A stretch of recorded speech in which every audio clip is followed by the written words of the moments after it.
गाजीपुर के राजा, गाजीपुर के राजा राखब रानी बना के, गाजीपुर के राजा राखब रानी बना के। अच्छा अरे सही कहतानी, राज करबू राज।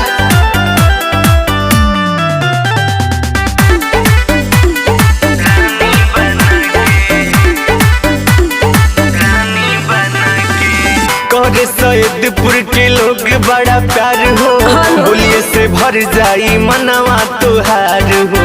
मजाक करता रहता है। अरे ना हो सब ही करत बा मजा, हमके मारत बड़े आँख। कहता रो बेबी जलेबी खिया के, कहता रो बेबी जलेबी खिया के। सुना गाजीपुर के राजा,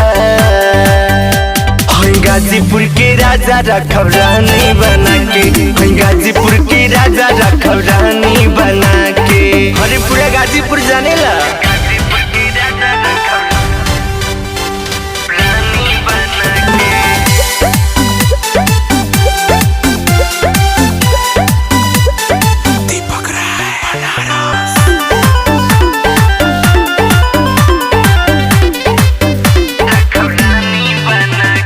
लंका सदिया बाद में आबाद हो जाइबू, सिखड़ी जखनिया के प्यार न भूलैबू।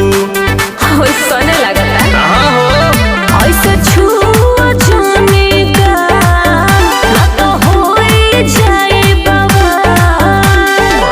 रख देले बड़ो मोरो जिया राजा राके, अरे बात रख पागल। देले बड़ो मोरो जिया राजा राके। हटो ने गाजीपुर के राजा,